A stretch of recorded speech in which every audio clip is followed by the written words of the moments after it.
cruz marcada en la nuca. Centro de Instrucción, Campeche. Durante una madrugada sin incidentes aparentes, 3 reclutas de un centro de instrucción militar en Campeche despertaron con un dolor leve y una sensación punzante en la nuca. No hubo ruido durante la noche, ningún aviso de intrusos, ni fallas eléctricas, ni alteraciones en los turnos de guardia. Pero cada uno, sin saberlo, tenía algo en común. Una cruz delgada, simétrica, perfectamente marcada, como una quemadura superficial en la piel. La primera reacción fue confusión. Uno de los jóvenes lo notó en el espejo del baño comunal, mientras se lavaba la cara. Gritó, atrayendo a sus compañeros, quienes rápidamente revisaron sus propias nucas y confirmaron que también la llevaban. El médico militar de turno no supo qué decir. Las marcas no mostraban signos de infección ni de irritación común, pero tampoco había indicios de que fueran autoinfligidas o parte de una broma. La comandancia ordenó una revisión de cámaras de seguridad del dormitorio. En las grabaciones, no se veía movimiento anormal durante la noche. Ninguno de los soldados afectados se levantó, ni mostró signos de agitación. Todos dormían plácidamente. Sin embargo, en un punto específico, exactamente a las 2:33 de la madrugada, el sistema presentó una falla de 3 minutos. La imagen quedó congelada. Luego, todo volvió a la normalidad. Ese fragmento ausente coincidía con la hora que uno de los soldados había mencionado vagamente al decir que sintió que alguien lo miraba, en medio de un sueño confuso. Los superiores decidieron no hacer un escándalo. Les prohibieron hablar del tema con otros reclutas y cancelaron las patrullas en las inmediaciones por 2 noches consecutivas. Aún así, la noticia se filtró. En el comedor, se escuchaban susurros sobre los marcados, y se notó un cambio de actitud entre quienes dormían cerca de ellos. Algunos pedían cambiar de litera, otros dormían con escapularios. Días después, uno de los soldados afectados empezó a presentar pesadillas constantes. Despertaba bañado en sudor, diciendo que había visto una silueta sin rostro, frente a su cama, que extendía la mano hacia él, pero se detenía justo antes de tocarlo, como si algo invisible lo repeliera. Los otros 2 soldados también comenzaron a tener sueños similares, aunque ninguno podía describir con exactitud lo que veían. Solo recordaban un silencio profundo, un zumbido persistente y una figura oscura que parecía observarlos desde la esquina del cuarto. La inquietud llegó hasta un teniente que, preocupado por las implicaciones espirituales, solicitó la visita de un sacerdote de una comunidad cercana. El religioso llegó al centro de instrucción, en una camioneta oxidada.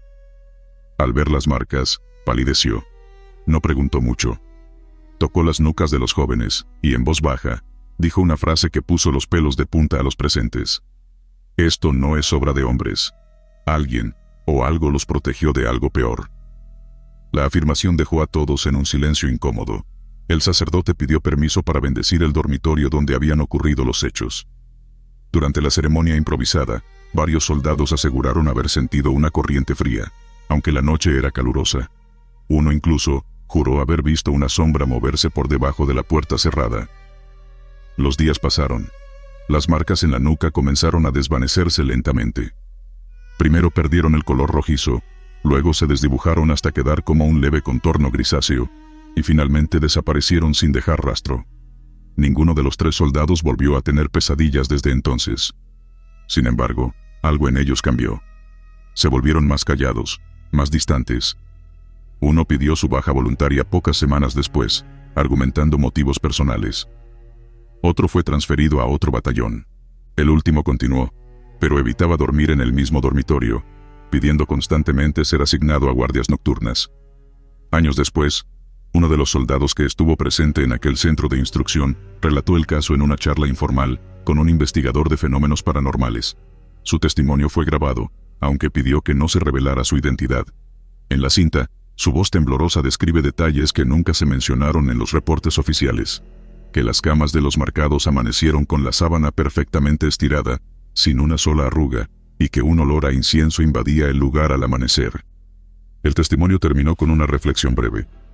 No sé qué fue, pero si eso no los marcó para ser dañados, tal vez los marcaron para ser salvados, o advertidos. Lo que sea que estuvo esa noche ahí con nosotros, no era humano. Desde entonces, en el centro de instrucción de Campeche, existe una regla no escrita. Si alguien llega a despertar con una marca en la piel, no se hacen preguntas.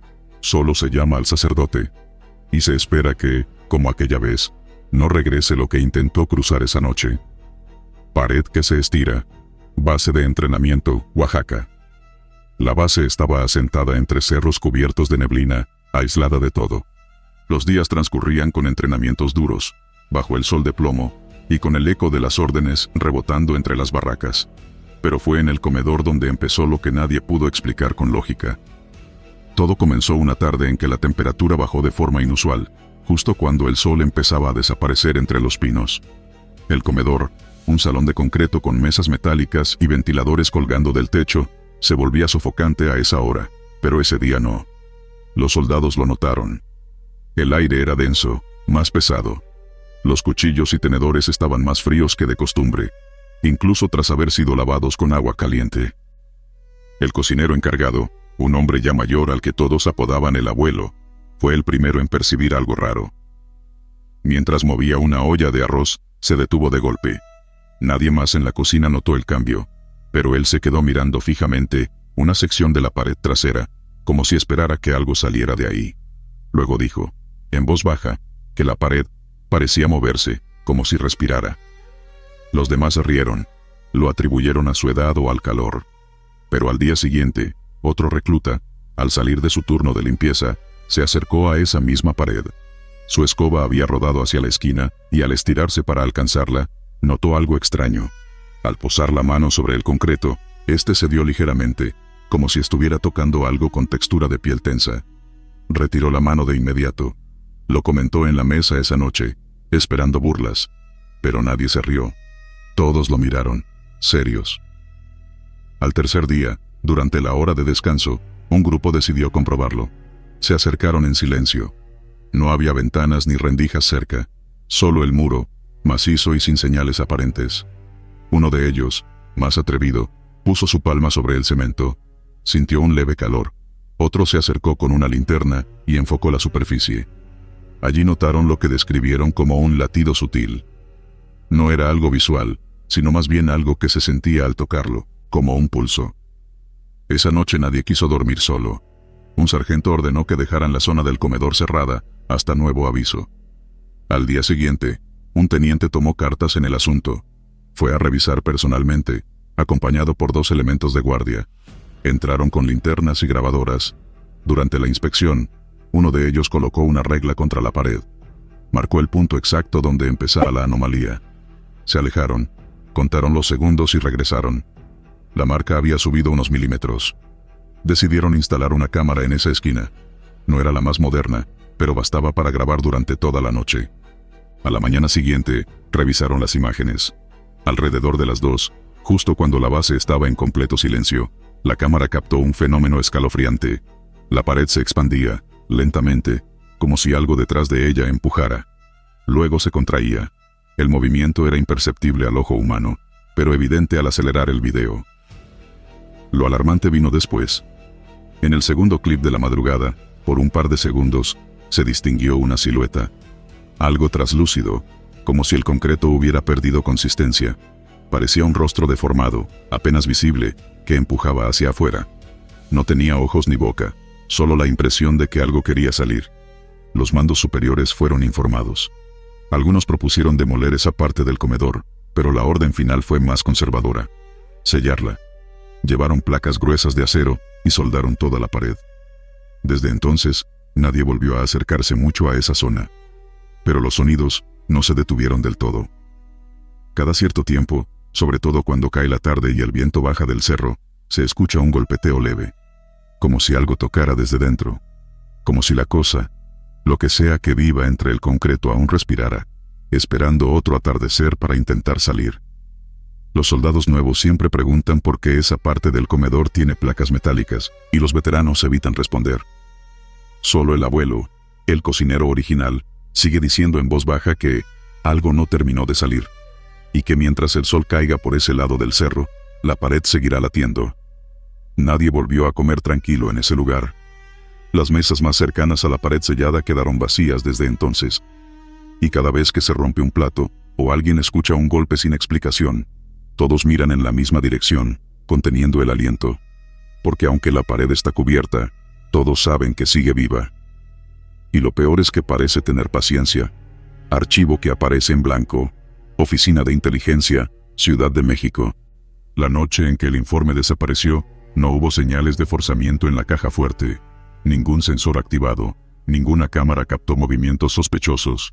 Simplemente, al abrirla por la mañana, el sobre de seguridad estaba allí, pero vacío. Quien lo reportó fue el capitán a cargo de los documentos de nivel 4. Su reacción fue contenida, pero se notaba el temblor en su voz, al explicar que él mismo lo había sellado horas antes y que nadie más tenía el código. El sobre fue aislado. Se inició un protocolo interno de auditoría. Las cámaras de circuito cerrado se revisaron fotograma por fotograma. Nadie entró. Nadie salió. El sobre no se movió. La caja nunca se abrió. Y sin embargo, el contenido ya no estaba. Días después, exactamente a la misma hora en que se reportó la desaparición, el sobre reapareció con todas las hojas dentro, como si nunca hubieran sido removidas. Pero estaban limpias, cada página perfectamente blanca. No había marcas, dobleces, ni huellas dactilares, ni siquiera fibras residuales de tinta. En la primera inspección, el laboratorio técnico asumió que se trataba de una broma elaborada. Usaron luz negra, infrarrojo, calor, nada. Al tercer día, uno de los técnicos, sin autorización, aplicó un agente químico de alta sensibilidad reservado para operaciones de contrainteligencia. La tinta invisible reaccionó, pero no mostró texto, mostró dibujos. Dibujos a lápiz, infantiles, hechos con trazos temblorosos, sin perspectiva. En cada hoja, figuras humanas vestidas con uniformes militares. Algunos parecían reír, otros estaban tirados. Las manchas rojas eran evidentes, aunque la sustancia no era sangre. Había un símbolo en la esquina de cada hoja, un sol con ojos negros. Ninguno de los analistas pudo vincularlo con escuadrones o batallones conocidos. Los dibujos fueron enviados al Departamento de Interpretación Simbólica. 2 analistas pidieron licencia médica tras examinarlos. El más joven de ellos dijo que los ojos del sol lo seguían incluso después de cerrar los ojos. La otra persona simplemente dejó su gafete sobre el escritorio y no volvió. Un psiquiatra militar fue consultado. Dijo que los dibujos eran demasiado detallados para haber sido hechos por un niño cualquiera. Reflejaban conocimiento anatómico y militar. Lo que parecía un trazo inocente, ocultaba elementos técnicos, posiciones de defensa, insignias reales, hasta estructuras de mando codificadas que no aparecen en bases de datos abiertas. Uno de los soldados dibujados tenía una cicatriz particular en el rostro. Alguien en la unidad reconoció ese rasgo. Era un cabo fallecido durante un operativo de alto riesgo en la Sierra de Oaxaca, 3 años antes. El incidente estaba sellado. Oficialmente, murieron 3 hombres. Extraoficialmente, hubo una cuarta figura en la zona. Una niña que fue encontrada entre escombros, sin heridas, sin documentos, sin identidad. Fue llevada por el equipo de inteligencia para evaluación. No volvió a ser vista por ningún soldado regular. Uno de los comandantes recordó que esa niña dibujaba compulsivamente. Nunca hablaba. Solo dibujaba soldados y soles con ojos. El informe que desapareció tenía, entre otras cosas, detalles del operativo en el que ella fue encontrada. El vínculo fue considerado coincidencia, pero una coincidencia que generó escalofríos en la sala de revisión. Se ordenó una búsqueda de esa menor en los archivos internos. No existía. Su nombre no estaba en ninguna bitácora. Las fichas médicas desaparecieron. Los registros de transporte aéreo que la llevaron a la Ciudad de México estaban en blanco, como si el helicóptero hubiera despegado y aterrizado sin pasajeros. El piloto que supuestamente la trasladó falleció en un accidente vehicular 2 semanas después del operativo. Su caja negra nunca fue localizada. Esa misma semana, uno de los soldados que había formado parte del operativo original apareció frente a la sede de la oficina. No vestía uniforme. Llevaba barba crecida, ropa sucia y una expresión distante. Decía que venía a entregarse. No tenía ningún cargo pendiente. Fue interrogado. Solo repetía que ella quiere que todos recuerden. Luego se arrancó las uñas de la mano derecha en plena sala de observación, sin emitir un solo grito. El psiquiatra volvió a ser llamado. Diagnosticó un episodio psicótico grave. El soldado fue hospitalizado en aislamiento. Murió 48 horas después, aparentemente por un paro respiratorio sin causa orgánica. La hoja de ingreso clínico fue firmada con tinta roja, que no estaba en ningún escritorio del hospital. Las hojas del informe comenzaron a oscurecerse en la caja de seguridad. Cada mañana, las manchas rojas eran más intensas. A la quinta noche, una cámara instalada directamente sobre el sobre de documentos mostró lo imposible. Una mano infantil, translúcida, aparecía brevemente, deslizaba una hoja fuera y la devolvía con otro dibujo nuevo. Nunca más de una página por noche, nunca más de una mano, nunca el rostro. Uno de los dibujos mostró la fachada exacta de la oficina de inteligencia, pero con grietas enormes y una sombra negra cruzando su techo. Otro mostraba un cuerpo colgado desde el elevador de servicio, con la palabra «regresen» escrita sobre el pecho. A la mañana siguiente, un sensor de movimiento detectó actividad en ese elevador a las 3:42 de la madrugada. No había nadie en los pisos. El elevador subió y bajó solo por 9 minutos. Luego se detuvo y dejó de funcionar. Los dibujos fueron clasificados como material de amenaza no convencional. Se emitió una orden de aislamiento del sobre y todo lo que lo rodeaba. 2 soldados fueron asignados a su resguardo. Renunciaron la misma noche, tras escuchar pasos infantiles corriendo en el pasillo, pese a que nadie más estaba en la planta. El sobre fue trasladado a una bóveda subterránea, sellada en concreto. Una cámara lo vigila 24 horas al día. Los dibujos ya no cambian. Pero en la última hoja, escrita con caligrafía torpe y letra infantil, aparece una frase que ninguno de los analistas ha podido olvidar. Ya no me acuerdo cómo se ve mi cara. Desde entonces, cada vez que alguien revisa el caso, el sistema de archivos se reinicia solo. Siempre a las 3:42, y siempre deja una hoja nueva en blanco en la impresora más cercana. Nadie se atreve a tocarla, silla, que siempre está tibia. A la de guardia, guerrero. La silla estaba ahí desde antes de que muchos llegaran al destacamento. Una estructura de madera maciza, con el respaldo agrietado y las patas ligeramente desbalanceadas. Se encontraba contra la pared, al fondo de la sala de guardia, en el único rincón donde la luz del bombillo no llegaba del todo. Nadie sabía exactamente desde cuándo estaba ahí. Algunos decían que ya estaba antes de que remodelaran los dormitorios, antes de que se cambiara la jefatura. Para otros, simplemente apareció, sin que nadie recordara haberla traído. Al principio no causaba incomodidad, era solo otra silla vieja entre tantas. Pero una noche, uno de los soldados nuevos, que hacía turno de madrugada, se quejó de algo extraño. Se sentó y a los pocos segundos, se levantó con el ceño fruncido. Le pareció raro que estuviera tibia. Pensó que alguien más se habría sentado antes, pero su compañero de turno juró que la silla no se había tocado desde que llegaron. Pasaron los días, y el comentario se volvió tema de broma. Cada vez que alguien tenía guardia, alguno mencionaba la silla calientita, con tono burlón. Pero esa tibieza constante empezó a incomodar más de lo que divertía. No importaba la hora, el clima, o si la sala había estado vacía. La madera siempre se sentía como si alguien acabara de levantarse. A veces incluso, parecía que palpitaba muy suavemente al tacto, como si guardara un eco interno. Un cabo de turno nocturno reportó un evento más inquietante. Dijo que al sentarse sintió presión en los hombros, como si alguien se hubiera colocado detrás de él, apoyando ambas manos con firmeza. Se levantó de inmediato y apuntó con su linterna hacia el rincón, pero no había nada. Esa noche, no volvió a usar la silla. Otros empezaron a evitarla. Se quedó sola, acumulando polvo. Pero eso no cambió el fenómeno. Incluso después de días sin uso, si alguien se atrevía a tocarla, seguía tibia. Algunos intentaron moverla del lugar, pero cada vez que lo hacían, por alguna razón, la encontraban de vuelta en su esquina original la mañana siguiente. Nadie decía haberla regresado. Una madrugada lluviosa, el guardia de turno se quedó dormido frente a las cámaras. Cuando revisaron las grabaciones, se notó que a las 3:15 de la mañana exactas, la silla giró levemente, como si alguien invisible se hubiera acomodado en ella. No había viento, no hubo temblores, y la cámara estaba fija. El video fue guardado como anomalía, pero nunca fue reportado oficialmente. Después de ese suceso, un sacerdote fue invitado por recomendación de uno de los superiores. Recorrió el sitio, lanzó agua bendita, rezó en voz baja, y se detuvo varios minutos frente a la silla. No quiso tocarla. Al terminar, solo dijo que ese lugar ya estaba ocupado, y que lo más prudente sería no provocarlo.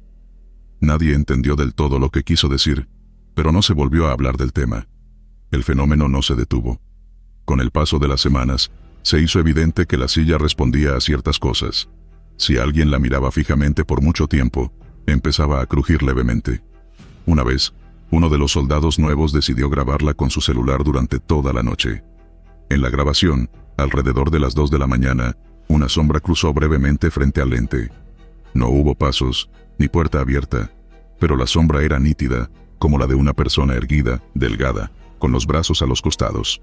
Después de ese video, el soldado que lo grabó pidió ser transferido a otro batallón.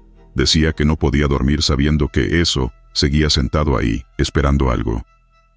En otra ocasión, durante una tormenta eléctrica, la energía del destacamento cayó por media hora. Cuando regresó, los sensores de movimiento marcaban actividad constante en la sala de guardia, pero al llegar los soldados no había nadie dentro. Solo la silla, en su rincón, mirando al muro.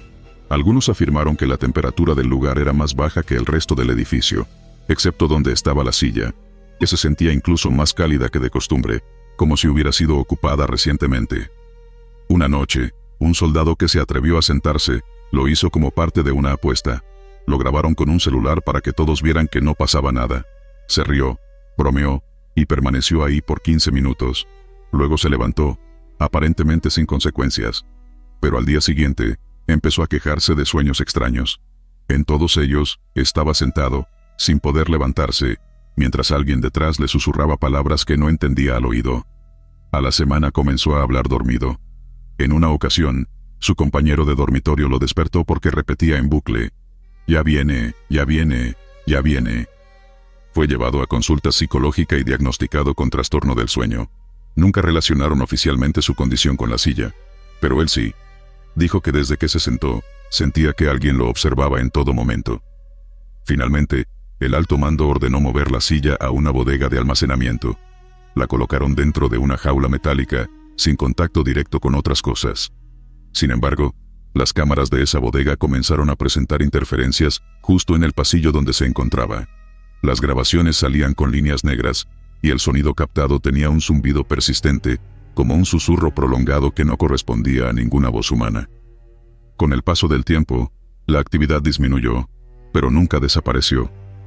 Cada cierto tiempo, alguien que se acercaba a esa bodega aseguraba sentir una presencia cerca o escuchar leves crujidos de madera, como si alguien cambiara de posición lentamente. Nunca se volvió a usar, nadie la tocó más, pero en el expediente del destacamento quedó asentado, sin muchos detalles, que una pieza de mobiliario no identificada fue retirada por causas no especificadas del área operativa. Lo único claro es que aquella silla, simple y desgastada, parecía ser algo más que un objeto olvidado. Era una presencia fija, silenciosa, que no necesitaba moverse para hacerse notar. Una presencia que seguía ahí, esperando, como si algún día alguien más tuviera que sentarse, otra vez. Lluvia, que solo cae sobre un dormitorio. Base temporal, San Luis Potosí. La base estaba operando en condiciones normales. Nada fuera de lo común se había reportado en días. El clima permanecía estable. Sol la mayor parte del día, y noches frescas sin amenaza de tormentas. Sin embargo, uno de los dormitorios comenzó a mostrar señales de humedad en el techo. Al principio se pensó que era una filtración mal sellada o alguna tubería rota en la losa, pero los dormitorios eran estructuras prefabricadas sin acceso a tuberías. La humedad no tenía explicación lógica. El primer soldado que lo notó fue uno de los recién asignados, quien dormía cerca de la ventana. Su colchón estaba húmedo.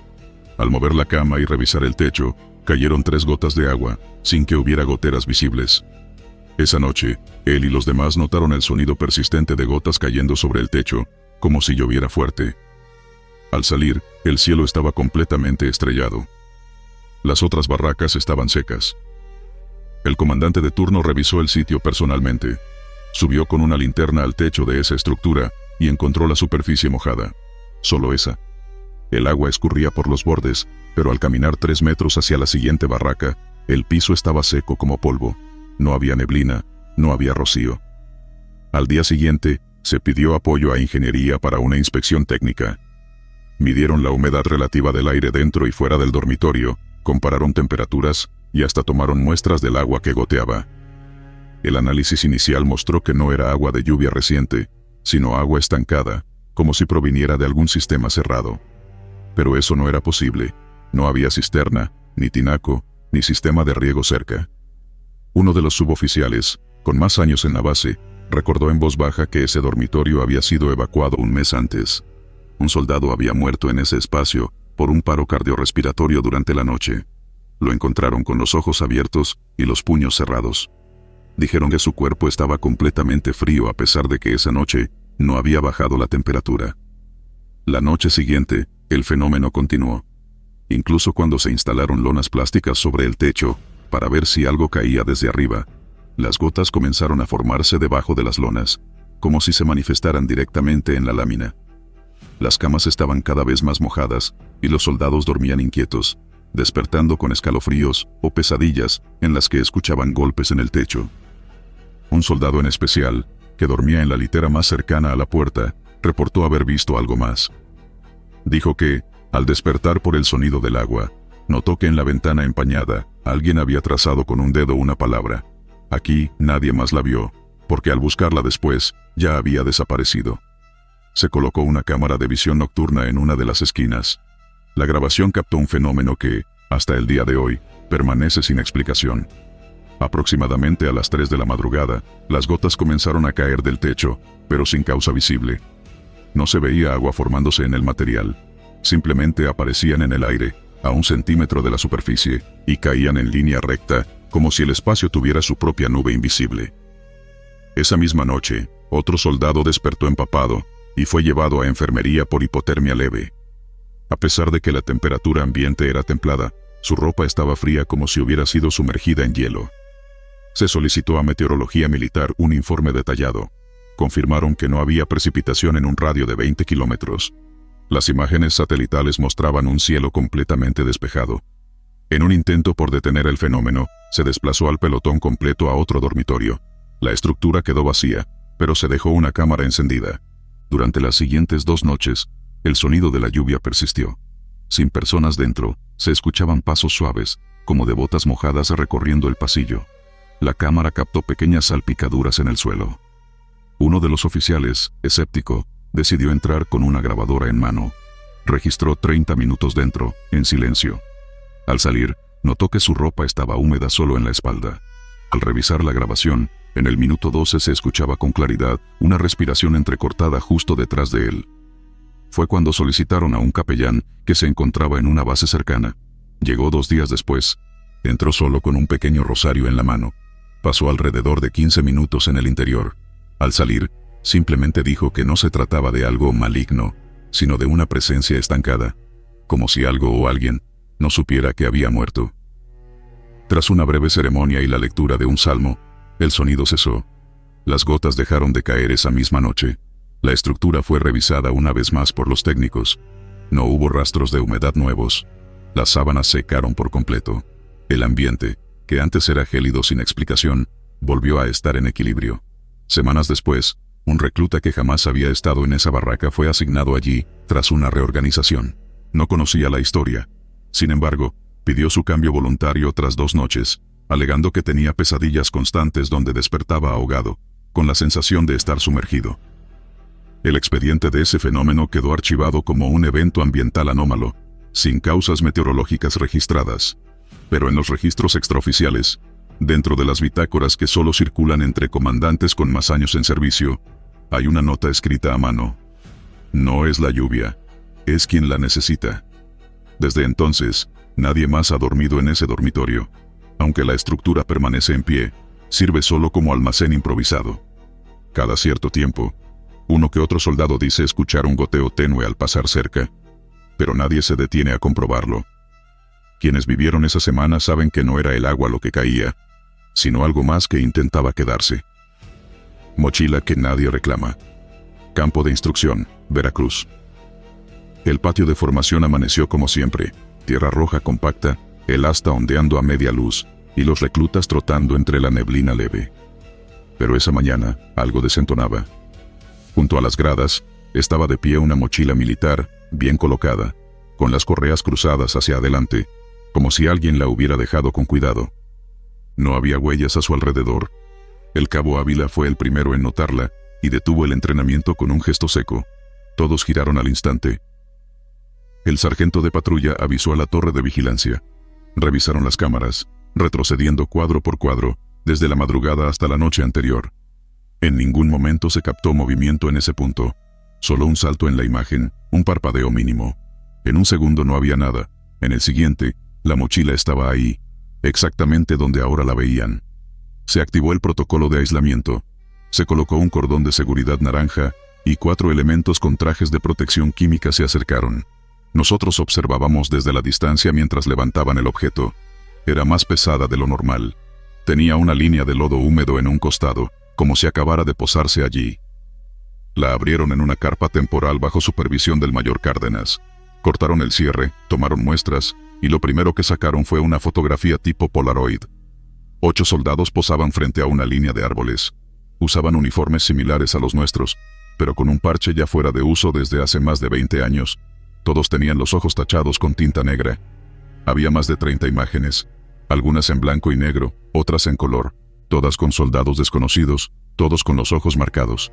La última foto mostraba nuestro propio campo, captado de noche. La imagen estaba vacía, excepto por la mochila, perfectamente colocada en el mismo sitio donde la encontraron. Ningún rostro coincidía con la base de datos militar, ni con registros civiles, ni siquiera en listas de desaparecidos. Los especialistas repitieron la búsqueda. El sistema solo devolvía un mensaje. Error. Sujeto no encontrado. Esa noche, los soldados Mendoza y Reyes hicieron la primera guardia. Cerca de la medianoche, Mendoza sintió un hormigueo extraño en la nuca. Las luces del pasillo parpadearon. Cuando volteó hacia Reyes para comentar el susto, lo encontró paralizado mirando el monitor de seguridad. En la pantalla caminaba una figura con uniforme reglamentario, cabeza baja. Reyes murmuró su propio nombre. Era él. Ambos vieron el video repetidas veces. Misma estatura, mismo andar, incluso los mismos desgastes en las botas. Pero Reyes no había salido del cuarto. Mientras discutían, escucharon un leve sonido de cremallera. El cierre de la mochila vibraba, aunque seguía sellado con cinchos plásticos. En la reunión matutina, Reyes temblaba al declarar. Mendoza apenas podía mantener la vista fija. El teniente Osorio intentó bromear, pero nadie se rió. Se asignaron nuevos vigilantes, Velasco y Ramírez. El capellán fue llamado para bendecir el cuarto donde se guardaba el objeto. Cuando el agua bendita tocó el umbral, chisporroteó. Velasco aguantó 3 noches. En la cuarta pidió relevo inmediato.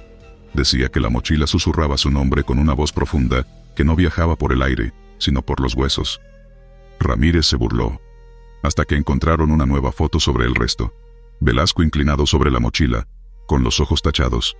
Él juró nunca haber posado para esa imagen, pero su gorra, el rasgado en su uniforme y el tatuaje del brazo eran inconfundibles. La situación escaló. Se pidió apoyo a la Unidad Regional de Inteligencia. Llegó la doctora Salazar, antropóloga forense, usó rayos X y detectó un núcleo denso dentro del compartimento central. Al iluminar con luz ultravioleta, aparecieron manchas ricas en hierro, sangre, pero con composición anormal, no humana del todo. Al analizarla, dijo una palabra que casi no escuchamos: quiróptero, murciélago. En la presentación mostró células deformes y sangre que no se ajustaba a ningún tipo conocido. Sugería que los ojos tachados de las fotos podrían estar pintados con un pigmento derivado de hemoglobina de murciélago, utilizado en rituales antiguos. El alto mando se burló, pero aceptaron su propuesta: sellar la mochila en plomo y enviarla al archivo central. El capitán Gutiérrez se ofreció para escoltar el convoy. Se decía que quien viajaba con la mochila terminaba apareciendo en una de las fotos. Él, veterano de múltiples operativos, no creía en supersticiones. 2 horas después de partir, se perdió comunicación con el convoy. Al amanecer, lo encontraron volcado en un canal. Los conductores sobrevivieron con heridas. Gutiérrez había desaparecido. Las puertas traseras del camión estaban abiertas. No había huellas de salida, pero en el lodo se marcaba una línea de huellas húmedas, como si alguien hubiera estampado fotografías mojadas sobre el suelo. El rastro terminaba tras 20 metros. La última huella mostraba el rostro de Gutiérrez, con los ojos tachados. La noticia recorrió el cuartel como pólvora. Se decía que la voz de Gutiérrez sonaba en los altavoces por las noches, que las fotos susurraban, que el objeto quería ser encontrado. Cuando se fue la luz a las 2 de la madrugada, todos despertamos al mismo tiempo. El silencio era denso, y entonces se escuchó el sonido de papel rozando papel. Al regresar la energía, los pasillos estaban cubiertos con fotos dispersas. En el centro, la mochila, aún húmeda. Salazar renunció. Antes de irse me dio un sobre. Por si te sigue. Dentro había una foto. El interior de la capilla vacía, salvo por una figura de rodillas ante el altar. El rostro era mío, o algo que llevaba mi gorra. Empecé a registrar cada anomalía. Sombras que se movían contra la dirección del sol, perros que no pasaban cerca del cuarto, un soldado con quemaduras idénticas en forma de cruz detrás de las orejas. El médico lo llamó alergia, pero pidió traslado inmediato. El coronel ordenó destruir la mochila, se cavó un hoyo, se roció diésel y se encendió una bengala. El fuego se elevó, pero el objeto no se quemó, no se deformó, ni las fotos dentro se arrugaron, las llamas lo evitaban. Esa noche hubo relámpagos sin lluvia. Entre cada destello, se veían filas de soldados en formación marchando hacia el portón. Sandoval disparó al aire. Las figuras desaparecieron, pero al amanecer, se hallaron 39 huellas fangosas apuntando hacia adentro. Justo el número de fotos. Una nueva unidad de transporte llegó. Esta vez, nadie se ofreció. El rol se asignó por sorteo. Me tocó a mí. Firmé. Subí al camión. El conductor hablaba de cualquier cosa para no mirar atrás. Cerca de Paso del Toro, frenó en seco. Frente a nosotros, un cono volteado sobre su punta. Lo aparté. Debajo, una fotografía. El retén, con los guardias tirados boca abajo, ojos tachados. Me la guardé sin decir nada. Al llegar al archivo central, bajaron la mochila a una bóveda de plomo y concreto. Cuando la puerta selló, sentí un zumbido en el estómago. Me repetí que eran los pistones hidráulicos. Regresé al cuartel 2 días después. En la entrada, el centinela me entregó un paquete envuelto en papel craft. Lo abrí. Era la mochila. Impecable. Vacía. Esa noche, las fotografías aparecieron, una por una, clavadas en la pared junto a mi habitación, y en el centro, una nueva. Mi silueta en la puerta, ojos tachados, boca abierta, como si estuviera a punto de decir algo. Ahora escribo esto con la luz parpadeando sobre mi escritorio. La mochila tiembla levemente, como si respirara. No sé qué quiere, solo sé que no se va, que no se deja olvidar, y que un día, alguien más la encontrará, sin saber que ya está marcado. Mirada fija. Desde el cuadro. Sala de oficiales, Querétaro. El retrato apareció un lunes en la sala de descanso. No hubo ceremonia ni aviso previo. Solo estaba ahí, colgado sobre la chimenea apagada. Un marco grueso, dorado, cubría la imagen en tono sepia de un general retirado, cuyo uniforme databa, según los más viejos, de los años posteriores a la Revolución. Nadie conocía su nombre. En la pequeña placa de latón, solo se leía, honor en silencio. Esa misma tarde, los primeros comentarios comenzaron. 2 tenientes se cruzaron en la entrada y mencionaron en voz baja lo mismo, que el retrato parecía mirarlos cuando nadie más lo hacía, no con simple presencia, sino con juicio, como si el viejo general conociera sus secretos. El mayor a cargo, con más años que paciencia, ordenó que no se tocara nada. Supuso que era una donación institucional y prefirió esperar a que alguien de la comandancia diera aviso. Pero pasaron los días y el cuadro seguía ahí, sin explicación. Los reclamos se acumularon. Un sargento se negó a entrar a la sala y pidió trasladarse a otro sector. Dijo haber sentido que la mirada del retrato lo seguía incluso cuando se alejaba. Un capitán, más escéptico, decidió comprobarlo por sí mismo. Entró una madrugada solo, apagó las luces y encendió su linterna directo al rostro del general. Permaneció ahí casi media hora. Cuando salió, no dijo palabra. Solo pidió cambiar de turno para no coincidir con la hora nocturna. Quienes lo conocían sabían que algo lo había tocado más allá de lo explicable. Una mañana, el teniente de intendencia notó algo extraño. Comparando una foto tomada días antes con la vista actual del cuadro, se dio cuenta de que los ojos del retrato habían cambiado de dirección. En la imagen original, el general miraba al frente. Ahora, sus pupilas estaban levemente giradas hacia la izquierda, como si observase la entrada. Esa fue la primera vez que se inspeccionó el cuadro directamente. Al desmontarlo, se descubrió que estaba sujeto con clavos muy viejos, oxidados, que no coincidían con los usados en la sala. El reverso del lienzo tenía una fecha ilegible, escrita con tinta corrida. Al intentar moverlo a la bodega de archivo, sucedió lo inesperado. El sargento encargado del traslado tropezó al salir de la sala y se fracturó el tobillo. Dijo que una ráfaga de aire helado lo empujó por detrás. No había ventanas abiertas, ni corrientes detectables. Esa noche, el cuadro fue dejado recargado en una esquina del archivo. A la mañana siguiente, estaba colgado nuevamente en su lugar habitual, sin rastro de cómo llegó ahí.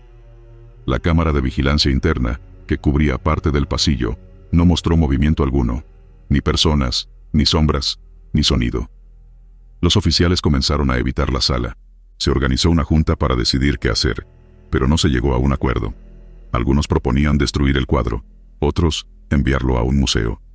Un subteniente con estudios de historia militar aseguró haber visto ese rostro en una investigación previa. Se trataba de un comandante desaparecido durante una operación encubierta en el norte del país. Nunca encontraron su cuerpo, solo restos de su regimiento, enterrados bajo estructuras que no debían existir. Una noche, el centinela de guardia reportó un incidente. Oyó una voz ronca en la sala. Al asomarse, no vio a nadie, pero sintió un calor intenso, como si alguien respirara detrás de él. Cuando regresó al puesto de vigilancia, notó que su reloj se había detenido justo a la hora en que entró. Al revisarlo, la carátula tenía una ligera quemadura, como si algo lo hubiera fundido desde adentro. Después de ese evento, el coronel tomó una decisión: retirarlo oficialmente. En una ceremonia improvisada, varios soldados lo envolvieron en mantas selladas y lo depositaron en una caja de acero, soldada en el acto. Fue transportado en una unidad especial hacia las instalaciones centrales del archivo histórico, a más de 200 kilómetros. El mismo coronel aseguró haber acompañado el traslado hasta su destino. Sin embargo, 4 días después, el cuadro reapareció. Esta vez, no en la sala original, sino en el comedor de oficiales. En el mismo punto central, sobre la mesa de mando. Las cámaras del comedor mostraban una interferencia prolongada durante la noche anterior. 47 minutos de pantalla negra. Tras esa segunda reaparición, las manifestaciones se intensificaron. Varios soldados reportaron sueños idénticos. Veían al general en una trinchera antigua, ensangrentado, gritando órdenes en un idioma que no reconocían. Al despertar, tenían el uniforme empapado en sudor. Uno incluso tenía marcas rojas en el cuello, como si alguien lo hubiera sujetado con fuerza. Un sacerdote fue llamado a bendecir el recinto. Usó agua bendita y oraciones en latín. Afirmó que el cuadro no era solo una imagen, sino una puerta. No todos los hombres aceptan morir. Algunos esperan ser recordados, y otros temen ser olvidados. Esa fue su única advertencia antes de irse. Esa misma semana, el general fue retirado nuevamente. Esta vez se le colocó dentro de una cámara sellada con plomo, y fue enterrado bajo los cimientos de una zona en construcción. Hasta la fecha, no ha vuelto a aparecer. Pero cada aniversario de esa operación encubierta de la que nadie quiere hablar, un evento se repite en el cuartel. Durante exactamente 5 minutos, el cuadro reaparece en los registros digitales del sistema de seguridad. Solo una imagen fija, sin movimiento, sin audio. Pero los ojos del general miran directamente a la cámara. El personal nuevo no sabe la historia completa. Solo los más antiguos se persignan al pasar por donde alguna vez colgó el retrato. Y aunque la pared está vacía desde entonces, más de uno ha dicho que, si uno se queda demasiado tiempo en silencio, puede sentir como una mirada se clava en su espalda. Aliento en la garganta. Vigía nocturna, Tamaulipas. El turno nocturno comenzaba siempre igual. El sargento tenía el hábito de revisar 3 veces su arma, su linterna y el canal de radio antes de salir a la ronda. Esa noche no era distinta. Cielo despejado, sin viento, temperatura fresca. La vigilancia en aquel punto alto tenía la finalidad de cubrir un tramo angosto de terracería que conectaba con el camino principal hacia la sierra. Desde hacía semanas, se hablaba de movimientos irregulares en la zona. Algunos lo atribuían al clima, otros a la tensión acumulada. Pero nadie lo decía en voz alta. Ese camino llevaba mal augurio. El sargento caminaba con paso firme. Había estado en zonas más hostiles, en lugares donde los disparos eran más comunes que los saludos. Aún así, algo en ese sitio lo mantenía en estado de alerta constante. No era el peligro humano, era otra cosa, algo que no encajaba con el entorno. Como si todo lo que lo rodeaba, incluso el aire mismo, se hubiera estancado. Eran pasadas las 2 de la mañana cuando se detuvo junto a una pequeña torre de observación improvisada. Se frotó el cuello por puro reflejo. Fue ahí, sin previo aviso, que lo sintió. Un aliento caliente, húmedo, directo sobre su nuca. Giró instintivamente. El movimiento de su cuerpo fue rápido, entrenado, con el fusil ya encañonado hacia la oscuridad. Nada. Ni una figura, ni un sonido. Solo el silencio seco y la maleza quieta. La linterna no encontró ninguna anomalía.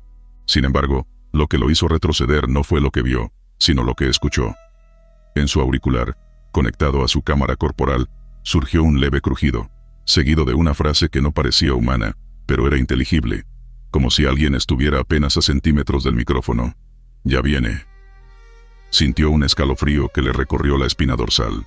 Esa voz no pertenecía a nadie de su equipo. Era femenina, aunque distorsionada, como si fuera emitida a través de una radio oxidada. Inmediatamente pidió verificación al puesto de mando, pero nadie más reportó actividad inusual. Le dijeron que todo estaba en orden. Volvió a su puesto, más tenso, con la mano pegada al gatillo. No quiso compartir lo que escuchó. Ya antes habían enviado a otros a revisión psicológica por cosas parecidas. Se mantuvo firme hasta el amanecer. Cuando regresó al campamento, pidió ver las grabaciones de su cámara corporal. Nadie se opuso. El video era claro. En el minuto exacto en que se detuvo y giró, el audio captaba claramente la respiración agitada, y, entre ruidos digitales, la frase «ya viene». Un técnico intentó explicar que podía ser interferencia del radio, pero el canal estaba cerrado y no había transmisiones registradas en esa franja horaria. Además, revisaron la base de datos de voces del personal. Ninguna coincidía. A las pocas horas, la tragedia golpeó. Un tramo completo del camino principal colapsó en un deslizamiento de tierra, el mismo que el sargento había cubierto durante su turno. Nadie transitaba por él en ese momento, por suerte. Pero el desastre bloqueó el acceso a la sierra durante 2 días, impidiendo el paso de unidades de apoyo que ya estaban en ruta. Los ingenieros que inspeccionaron la zona aseguraron que no había indicios previos de desestabilización en el terreno. No hubo lluvias recientes, ni vibraciones ni actividad tectónica. Todo apuntaba a que fue un colapso súbito e inexplicable. Esa misma noche, el sargento volvió a ser asignado a la vigilancia. Aunque algunos compañeros intentaron intercambiar turnos con él lo rechazó. No por valentía, sino porque sentía que debía entender lo que había ocurrido. Esa voz, ese aliento. Nada lo convencía de que fuera un simple fallo técnico. Aproximadamente a la misma hora que la noche anterior, mientras realizaba una inspección del perímetro, se detuvo. No por alguna amenaza visible, sino por una sensación en el estómago, como si lo observaran, como si algo estuviera ya a punto de manifestarse. Entonces escuchó un crujido. Provenía de entre los arbustos cercanos. Giró de nuevo, rápido, apuntando. Nada. Pero esta vez no fue solo el sonido. La tierra bajo sus botas tembló, brevemente. Apenas un segundo, como si alguien o algo hubiera dado un paso enorme bajo tierra. El pánico amenazó con subirle a la garganta, pero mantuvo la calma. Era entrenado. Se quedó quieto. Esperó. Un viento leve sopló, cargado de un aroma metálico, como sangre. Cuando comenzó a alejarse, su linterna titiló por unos segundos antes de apagarse por completo. Lo siguiente que recuerda es despertar de rodillas, con la cara contra el suelo, a metros del punto donde estaba. El tiempo parecía no haber transcurrido, pero su reloj indicaba que habían pasado al menos 15 minutos. Revisaron la grabación de esa noche. A la mitad del video, la imagen se distorsiona. Se ve al sargento girar, apuntar, y luego, durante una fracción de segundo, una silueta se dibuja entre la niebla. No era un ser humano, al menos, no completamente. Una figura encorvada, alargada, con lo que parecía ser un rostro sin rasgos definidos, más una máscara de sombra que una cara real. La imagen se congela, luego todo vuelve a la normalidad. Los mandos no emitieron comentarios oficiales. El archivo fue sellado como material restringido. Nadie volvió a hablar del tema. El sargento fue asignado a otro destacamento en otro estado, lejos de la sierra y de esa zona. Pero quienes quedan, los que aún patrullan esa ruta, hablan entre susurros. Dicen que a veces, cuando el viento baja desde las colinas, se escucha una voz entre los árboles, que no grita, no llora, solo susurra, siempre la misma frase: «Ya viene». Y con eso, los que saben se persignan, aprietan el paso y evitan mirar hacia atrás. Porque dicen que si lo haces, sentirás el mismo aliento caliente en tu cuello, y puede que ya no te dé tiempo de girar. Tatuaje que nunca estuvo ahí. Cuartel Médico, Yucatán.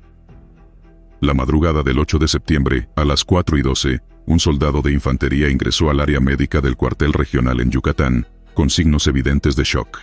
Se había despertado con un tatuaje en el pecho que no recordaba haberse hecho. No tenía historial de tatuajes, alergias ni contacto reciente con químicos o tintas. El diseño abarcaba desde la clavícula hasta la base del esternón, con símbolos que a simple vista parecían caracteres precolombinos. Fue el teniente médico quien tomó las primeras fotografías para el expediente. La tinta parecía reciente, la piel no mostraba inflamación, pero sí tenía una leve pigmentación brillante, como si la tinta no se hubiese absorbido por completo. Se hicieron pruebas para detectar sustancias externas, pero no había residuos. El soldado, de 24 años, tenía el expediente médico en regla, sin episodios psiquiátricos previos. Sus compañeros confirmaron que la noche anterior había cenado con normalidad, jugado dominó y se había acostado temprano.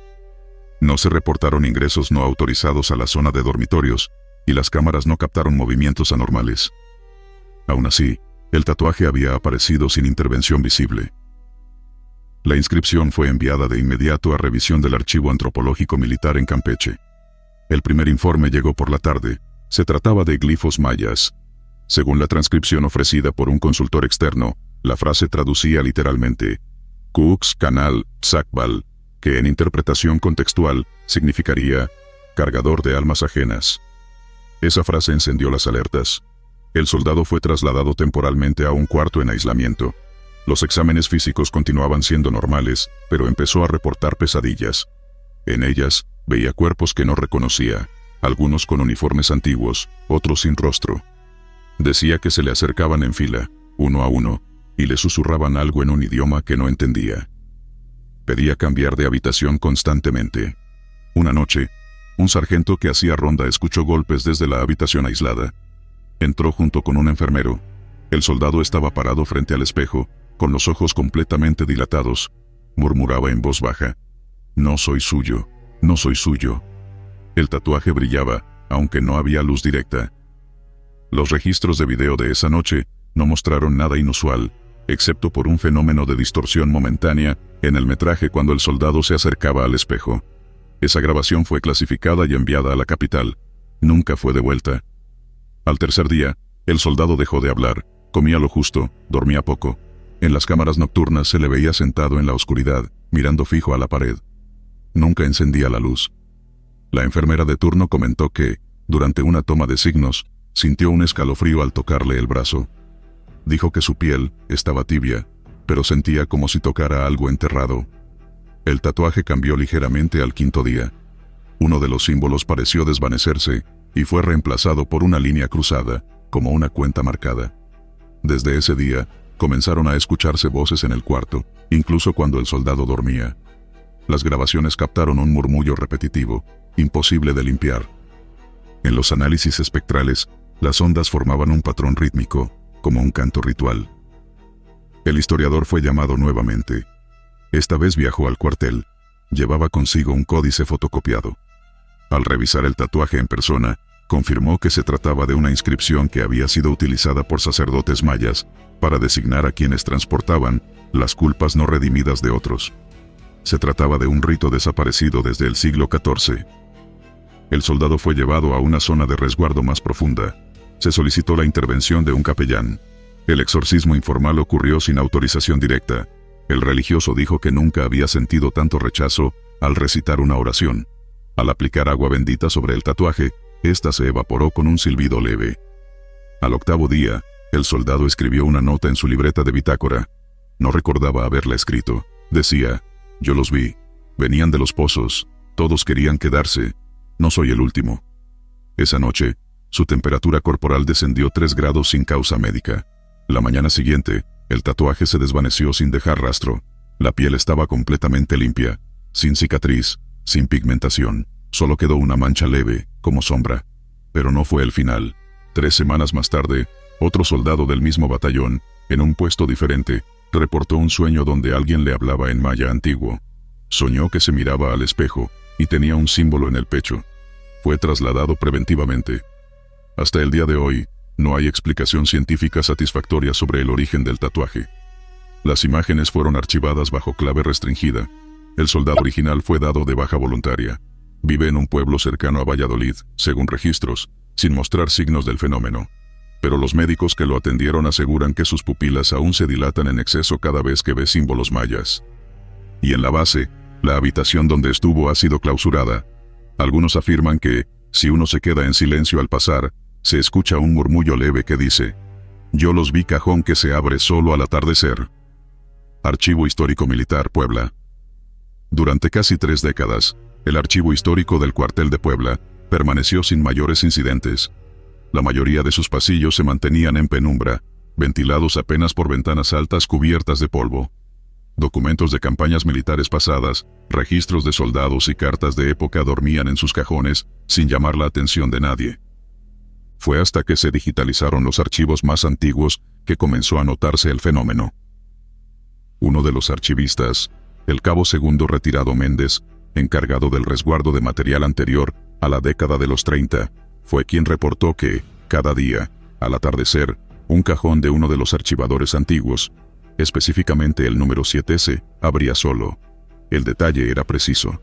Ocurría a las 6:33 de la tarde, siempre. Nunca un minuto antes o después. Incluso si el mueble se cerraba con llave, o se reforzaba con cinta, el cajón se abría con un leve crujido, como si algo desde adentro empujara. El sonido no era brusco ni violento, pero sí constante. El cajón no contenía gran cosa, solo una carta, de papel amarillento pero en excelente estado, fechada en 1921. La caligrafía era elegante, escrita con tinta negra. Lo extraño no era tanto su contenido, una carta de despedida breve, de un soldado a su familia, sino que la tinta seguía húmeda al tacto. Cualquiera que la revisara confirmaba que no estaba seca, como si hubiera sido escrita apenas unas horas antes. Se intentó guardarla en un contenedor hermético, pero al día siguiente aparecía de nuevo en el cajón, tal como estaba, lista para ser leída otra vez. El comandante del área administrativa ordenó revisar cámaras. Se instalaron 3 puntos de grabación fijos alrededor del archivador.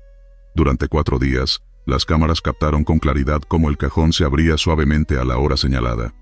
Ninguna vibración o movimiento mecánico provocaba la apertura. Nadie lo tocaba. Solo se deslizaba hacia afuera con lentitud, como si algo invisible recordara que debía hacerlo.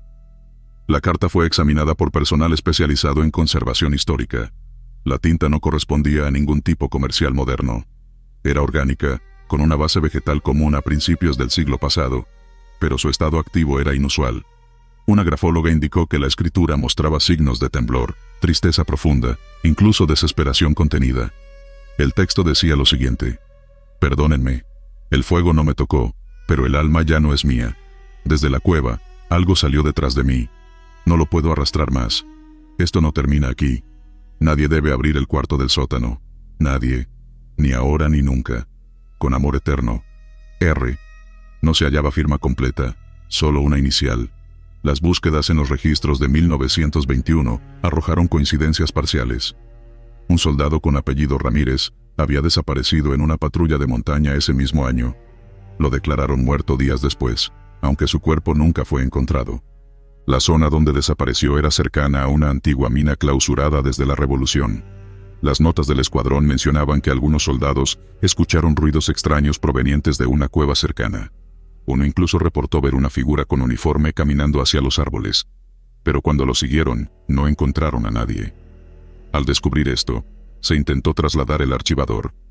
Durante la noche, 4 soldados intentaron moverlo a una habitación sin ventanas. A la mañana siguiente, uno de ellos renunció voluntariamente y pidió ser transferido a otra base. Se negó a dar detalles. Otro de los presentes reportó fiebre, insomnio y sensación de persecución durante las noches siguientes. La carta seguía apareciendo, sin importar el lugar al que se llevara el cajón. A las 6:33 de la tarde, sin falta, se abría. Uno de los incidentes más documentados ocurrió un jueves. 3 oficiales se encontraban reunidos para clasificar papeles del mismo mueble. Uno de ellos, un teniente, quiso probar que el fenómeno era sugestión. Afirmó que cerraría el cajón con candado, sujetándolo además con un listón rojo bendecido por su abuela. A la hora esperada, el cajón no solo se abrió, sino que el listón apareció cortado con precisión. Nadie vio el momento exacto. Las cámaras, esta vez, mostraron estática desde las 6:32 hasta las 6:35. A partir de ahí, se decidió no volver a bloquear el cajón. Se dejó abierto, con la carta dentro, como si fuese parte permanente del mobiliario. Los nuevos archivistas fueron advertidos de no tocar el documento ni leerlo en voz alta. Las cámaras ahora se colocaron de forma más discreta, grabando sin interrupciones, aunque por alguna razón, siempre mostraban una ligera interferencia durante el minuto exacto del fenómeno. Varios soldados, por curiosidad o desafío, intentaron leer la carta solos, encerrados en la sala. 3 de ellos pidieron apoyo psicológico a las semanas siguientes. Uno dijo que mientras leía, sintió que alguien se sentaba detrás de él. Otro aseguró que escuchó un murmullo proveniente del interior del archivador, como un susurro que repetía su nombre. Ninguno de ellos se atrevió a repetir lo que oyeron exactamente. El tercero dejó de dormir por 5 noches consecutivas. Fue trasladado a la clínica de la base, tras sufrir un colapso. Después del último incidente, el comandante ordenó restringir el acceso a la sala de archivos antiguos. Solo personal autorizado con acompañamiento puede entrar. La carta, aún sin explicación, permanece dentro del cajón que se abre a la misma hora, todos los días. El mobiliario se ha mantenido sin alteraciones visibles, pero ya nadie intenta entenderlo, solo lo dejan ser. Un par de meses atrás, un investigador civil pidió ingresar para revisar el fenómeno. Con permisos especiales, accedió al cuarto y estuvo presente durante la apertura. Grabó con un equipo independiente, pero reportó que su cámara se apagó automáticamente justo cuando el cajón se abrió. Al intentar salir, sintió que una corriente de aire helado pasaba a su lado. No había ventanas ni ventilación en el sitio. Días después, envió un correo al cuartel. La tinta no es lo importante. Lean el reverso del papel. Cuando los encargados revisaron la carta, notaron que al girarla, había una marca débil en forma de símbolo antiguo, similar a un glifo maya, pero con trazos invertidos, como si alguien lo hubiera dibujado desde el otro lado del papel. Nadie ha podido descifrarlo. Algunos suponen que es una advertencia. Otros dicen que fue el último intento del soldado desaparecido por dejar constancia de lo que lo siguió desde la cueva. Sea lo que sea, el cajón sigue abriéndose, la tinta sigue fresca, y a las 6:33 de la tarde, cada día, el aire se enfría solo en ese rincón del archivo.